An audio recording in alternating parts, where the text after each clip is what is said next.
അങ്ങ് ഇതിനെ എങ്ങനെ തരണം ചെയ്തു? അങ്ങ് ഈ ഒരു ഘട്ടത്തിൽ അത്തരം നീചമായ പ്രവർത്തനങ്ങൾ സമൂഹത്തിൽ നിന്നും ഉണ്ടായപ്പോൾ അതിൻ്റെ ഇടയിൽ അങ്ങയ്ക്ക് പിടിച്ചു നിൽക്കുവാൻ കഴിയുന്നു. തളർന്നു പോകാതെ ഇന്ന് പിടിച്ചു നിന്നിട്ടുണ്ടെങ്കിൽ അതിന് അങ്ങയ്ക്ക് പറയുവാനുള്ള മറുപടി എന്താണ്? അതാണ് എനിക്ക് അങ്ങയോട് ചോദിക്കുവാനുള്ളത്. ഞാൻ ഈ വിഷയത്തിൽ ആദ്യത്തെ ഒരാഴ്ച ശിരൂര് വിഷയം ജനങ്ങൾ അറിഞ്ഞ മുതൽ നല്ല പ്രതികരണം എല്ലാവരും പറഞ്ഞു. അത് കഴിഞ്ഞതിന് ശേഷം നിരന്തരമായിട്ട് വേട്ടയാടപ്പെട്ടു. ആ വേദന ഒന്നും പിന്നീട് എനിക്ക് ഉണ്ടായിട്ടില്ല. കാരണം ഞാൻ ഇപ്പം ഈ ഒരു സമയം ഞങ്ങളെ മുന്നിൽ ഇരിക്കുന്നത് വിജയിച്ചതിന് ശേഷം വന്നിരിക്കുക.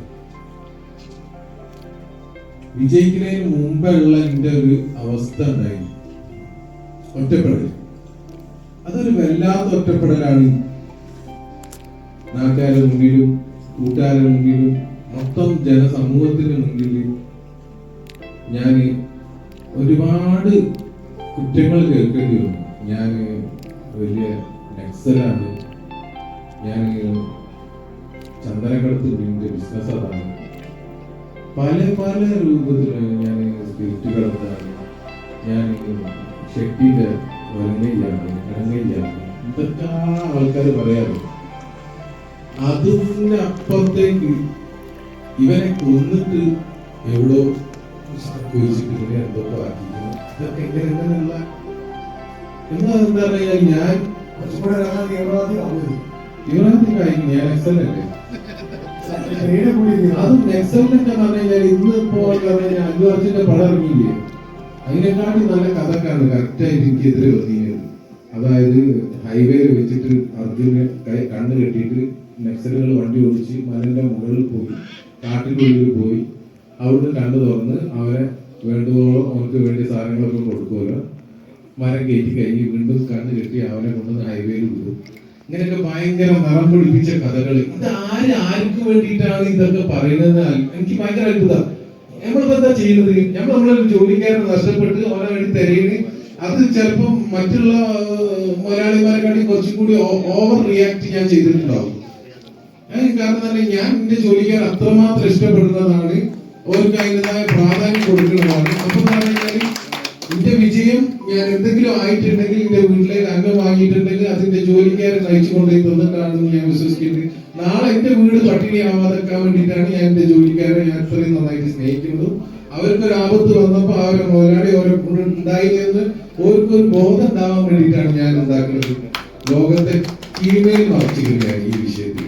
ഞാൻ ചെറിയ കാര്യങ്ങളൊന്നുമല്ല ഞാൻ ചെയ്തത്. ഈ വിഷയത്തിൽ പലതും പിന്നീട് ഞാൻ പറയുന്നു. ഇപ്പൊ പറഞ്ഞിട്ടുണ്ടെങ്കിൽ ശരിയാവാത്ത കളിക്കാവുന്നതിന്റെ ഫുൾ തരികിട കളിച്ചിട്ടുണ്ട് ഞാൻ ഈ വിഷയത്തിൽ. അത് ആർക്കും വേണ്ടിയിട്ടാണ്? ഒരു മനുഷ്യനെ രക്ഷപ്പെടുത്താൻ വേണ്ടിയിട്ട്. എന്നിട്ട് ഞാൻ അനുഭവിച്ച കുറ്റങ്ങൾ എന്തൊക്കെ, ഓരോരുത്തർ എന്തിന് ഇനി ഇവിടുന്ന് അങ്ങോട്ടേക്ക് ലൈഫിൽ ആർക്കെങ്കിലും ഒരു മലയാളിക്ക് ഒരു പ്രയാസം വന്ന് ആരെങ്കിലും ഒരാൾ അതിനു വേണ്ടിയിട്ട് ഇനിഷ്യേറ്റീവ് എടുത്തിട്ട് മുൻകൈ എടുത്ത് നിൽക്കുകയാണെന്നുണ്ടെങ്കിൽ അയാളെ കൂടെ നമ്മളെല്ലാവരും നിൽക്കണം. ഞാൻ നിൽക്കും. ഇനി ഒരാൾക്ക് ഇങ്ങനെ ഒരു പ്രയാസം വന്നു, കാരണം ഞാൻ അനുഭവിച്ചിട്ടുണ്ട്. അപ്പൊ ഈ കൂട്ടത്തിലുള്ള നിങ്ങൾ നിൽക്കണം. കാരണം ഞാൻ ഒറ്റപ്പെട്ടിന്. ഇനി അത് കിട്ടിക്കഴിഞ്ഞു കഴിഞ്ഞാല് ഞാൻ എവിടെങ്കിലും പറഞ്ഞോ ഒക്കെ ഞാനാ ചെയ്തതെന്ന്, അല്ലെങ്കിൽ തരൂ ക്രെഡിറ്റ് ഞാൻ ആരോടും ചോദിച്ചോ. നിങ്ങൾക്ക് അറിയോ, അവനെ കിട്ടിക്കഴിഞ്ഞിട്ട് എന്റെ ലൈഫിലെ ഒരു മനുഷ്യന് ഇപ്പം കേരളത്തില് ഒരാൾക്കും കിട്ടാത്ത ഒരു ടൈമാണ് ഈ അർജുന്റെ ബോഡി കിട്ടിക്കഴിഞ്ഞതിന് ശേഷം. ഞാൻ എന്താ വരെ അർജുന്റെ ബോഡി എന്ന് പോലും പറയില്ല. ഞാൻ അർജുനെ കൊണ്ടുവരുന്നത് അങ്ങനെ പറയുന്നു. അത്രമാത്രം ഞാൻ ഈ വിഷയത്തിൽ ശ്രദ്ധിക്കുന്നതാണ്. സകല ചാനലുകാരും വന്ന് നിന്നിരുന്നു. ഞാൻ അവിടുന്ന് മലയാളം ചാനലിൽ 1 or 2 ഇമോഷൻ കാര്യങ്ങൾ പറഞ്ഞ് നേരെ ആ മല കയറി പോയതിന്റെ അടിയിലാണ് ഞാൻ നിന്നത്. ഒരു 40-45 ഫുട്ടായിട്ട് കയറി വന്ന് കർണാടക ചാനലിൽ. കാരണം എനിക്ക് ഓൾറെഡി കേസുകൾ ഉണ്ടെന്ന് എനിക്കറിയാം. അതിന് സോപ്പിട്ടിട്ട് പോരണല്ലോ അവിടുന്ന്. ബാക്കി കാര്യങ്ങൾ ഇനി കുറെ പേപ്പർ വർക്ക് ചെയ്യണം.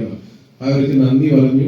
അവരോട് പറഞ്ഞു മറ്റേ ഷാറുഖാന്റെ ഡയലോഗ് ഉണ്ടല്ലോ, ചോട്ടെ ചോട്ടെ ദേശമേ ബड़े बड़े ദേശമേ ചോട്ടെ ചോട്ടെ ബാത്തേ ഹോത്തേ രഹത്തേ എന്ന് പറഞ്ഞിട്ട് നല്ല ഡയലോഗ് അടിച്ച് ഞാൻ പറഞ്ഞു എല്ലാവർക്കും നന്ദി പറഞ്ഞു. അവർ ചെയ്യാത്ത ഉപകാരം ചെയ്യാത്ത എല്ലാ നേതാക്കന്മാർക്കും കർണാടകക്കാർക്കും എല്ലാവർക്കും ഉദ്യോഗസ്ഥന്മാർക്കും ഒക്കത്തിന് നന്ദി പറഞ്ഞു. മെല്ലെ ഞാൻ അവിടെ എന്താ ചെയ്തറിയും, ഇന്റെ കൂടെ ഒരു തണല് പോലെ ഒരാള് ഒരു ജോലി എന്താ പറയുക റെസ്ക്യൂ പ്രവർത്തകരുണ്ടായിരുന്നു, പേര് കൃഷ്ണദാസ്. ഞാൻ ഒരുപാട് പ്രയാസപ്പെട്ട സമയത്ത് കൂടെ നിന്ന ആളാണ്. അയാൾക്ക് അന്ന് കിട്ടിയല്ലോ. അയാൾ പറഞ്ഞു ഞാൻ ഇനി പോവുകയാണ്. അപ്പം ട്രെയിൻ അവിടുന്ന് ഒരു 45 കിലോമീറ്റർ ദൂരത്ത് റെയിൽവേ സ്റ്റേഷനിലാണ്. അപ്പൊ എന്റെ കസിൻസ് ബ്രദേഴ്സ് ഒക്കെ ഉണ്ട്. അവർ പറഞ്ഞു നമ്മൾ കൊണ്ടുപോയി വിടുകയാണ് കൃഷ്ണേട്ടനെ. ഞാൻ പറഞ്ഞു ഞാൻ വരിക. അവര് ഇപ്പൊ ചാനലിന്റെ മുന്നിൽ നിൽക്കേണ്ട സമയമാണ്. എനിക്ക് അതൊന്നും ഒരു വിഷയമല്ല. 45 കിലോമീറ്റർ അങ്ങോട്ടും 45 കിലോമീറ്റർ ഇങ്ങോട്ടും ഏകദേശം. പിന്നീട് ഇന്നെ ആ രാത്രി നിങ്ങളാരും ഇവർ സ്വപ്നത്തിൽ പോലും വിചാരിച്ചില്ല ഈ ഇറച്ചിപ്പിണ്ടായി കിടക്കുന്ന 2 കുട്ടികളിൽ ഒരു കുട്ടി ഇരുന്ന് ഭക്ഷണം കഴിക്കാനും മറ്റേ കുട്ടി കൈ പിടിച്ച് നടക്കാനുള്ള ദൂരം ആര് ചെയ്ത്? മനാഫ് ചെയ്തോ? മനാഫ് ഇവിടെ വന്നിട്ട് നിങ്ങളെ മുന്നിൽ നിന്നിട്ടില്ല കേട്ടോ. ഈശ്വർ മൽപ്പന്റെ കുട്ടികളെ ഡിസ്ചാർജ് ചെയ്ത് പോകുന്ന സമയത്ത് മനാഫിന്റെ ഒരു വീഡിയോ പോലും നിങ്ങൾക്ക് കാണാൻ കഴിയില്ല. അതിന് മുന്നേ എടുത്തിട്ടുണ്ട് ഉണ്ടാവും. വിജയിക്കുമ്പോ അവിടെ ചിലപ്പോൾ എന്നെ കണ്ടോന്നില്ല. ഒരു പ്രയാസപ്പെടുന്ന ഒരു പ്രയാസത്തിൽ കൂടെ നിൽക്കാന്നുള്ളൂ. അത് കഴിഞ്ഞിട്ട് നമ്മൾ ആ കുട്ടികളെ ചികിത്സ നിർത്തുന്നില്ല. ഇനി 6 മാസം റെസ്റ്റ് ഉണ്ട്. നെല്ലിരിക്കാന്ന് എന്തോ പറയും ആയുർവേദത്തിൽ. അത് കഴിഞ്ഞ് കഴിഞ്ഞാല് വീണ്ടും നമ്മളെ ചികിത്സ തുടരും. എന്താ നമ്മൾ മനാഫ് ചെയ്ത മലയാളികൾ മൊത്തം ചെയ്തതാണ്. എന്റെ കൂടെ സഹകരിച്ചവരും സഹകരിക്കാത്തവരും പേര് വരെ ഞാൻ അതിൽ പറഞ്ഞിട്ടുണ്ട്.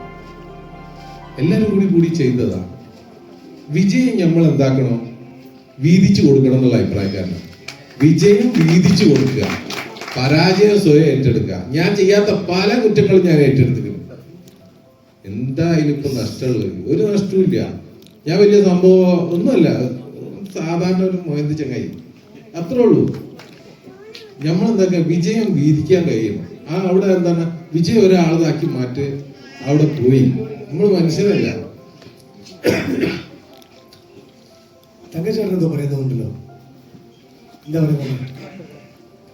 പിറന്ന നാടിനു വേണ്ടി പൊരുതി മരിച്ചവരിവിടെ, സ്വന്തം ചോരയിലെഴുതിയ ജീവിത മന്ത്രം കേൾക്കൂ നിങ്ങൾ. സ്വർഗത്തെക്കാൾ വലുതാണി ജന്മഭൂമി.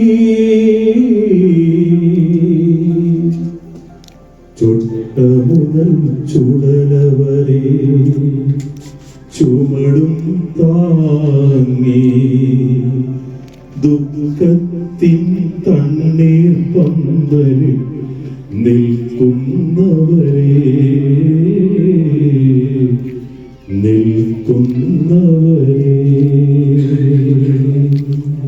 പലപ്പോഴും പലപ്പോഴും ഇപ്പൊ നേരത്തെ മനാഫ് പറഞ്ഞതുപോലെ പ്രയാസങ്ങളാണ് നമ്മൾ ഒരുമിപ്പിക്കാറ്. 2018 പ്രളയത്തിനെ നമ്മൾ ഒരുമിപ്പിച്ചു, 19 നമ്മൾ ഒരുമിപ്പിച്ചു, മുണ്ടക്കായി ചുവരുന്ന ദുരന്തങ്ങളിലൊക്കെ നമ്മളെല്ലാം മറക്കണം. അത് കഴിഞ്ഞ് വീണ്ടും നമ്മൾ കള്ളിതിരിക്കുക. ആ കള്ളിതിരിക്കുന്നതിനിടക്കാണ് മനാഫ് ആ കള്ളിതിരിക്കലിനെതിരെ ഒരു കാൽവെപ്പ് നടത്തിയത്. മനാഫ് ആ കള്ളിതിരിക്കലിനെതിരെ നടത്തിയൊന്നുമല്ല. മനാഫ് ഒരു മനുഷ്യനാണ് കണ്ടു, അത്രയേ ഉള്ളൂ. ഈ പരിപാടിക്ക് ഞാന് പണം നോക്കാതെ ചെലവാക്കിയാണ്. 35 ലക്ഷം റുപ്യന്റെ സമ്പാദ്യമായിട്ടുള്ള എന്നെ ഉണ്ടായിരുന്നു. 200 ആളെ ഞങ്ങളൊന്ന് പോറ്റി വെക്കേണ്ടി ഒരു 10-15 ദിവസം. അപ്പോൾ മനസ്സിലാവും എത്ര ചെലവാകും. അതുപോലെ പല കാര്യങ്ങളും നിങ്ങളോട് എനിക്ക് തുറന്നു പറയാൻ പറ്റാത്ത പല കാര്യങ്ങളും എൻ്റെ മനസ്സിലുണ്ട്. നാട്ടില് പണം കൊടുത്താലേ പലതും കിട്ടുള്ളൂ. തിരിച്ചാണെന്ന് ചിലപ്പോൾ നമ്മൾ തോന്നുമെങ്കിലും അത് നടക്കാറില്ല. അത് നമ്മളെന്താ പറയുക, നമ്മളെല്ലാവരും സാധാരണക്കാരാണ് എൻ്റെ അഭിപ്രായത്തിൽ. നമുക്കറിയില്ല നമ്മളെ മേലെയുള്ള ആളുകൾ ഡീലിങ്സ് എങ്ങനെയൊക്കെയാണ്. ഡീൽ എന്ന് പറഞ്ഞ പരിപാടി ഭയങ്കര. ആ ഡീലുകൾ നടക്കണം എന്നുണ്ടെങ്കിൽ നമുക്ക് എന്താവണം, ചാക്ക് നിറച്ചും പൈസ ഉണ്ടാവും. ഇല്ലെങ്കിൽ നമ്മൾ അതിനെ നടക്കില്ല. കടം വാങ്ങിയിട്ടായാലും നമ്മൾ എന്താക്കിക്കണം, കാരണം പിന്നെ രക്ഷയില്ല, ചെയ്തു പോയേ മതിയാവും. അപ്പൊ അങ്ങനെയൊക്കെ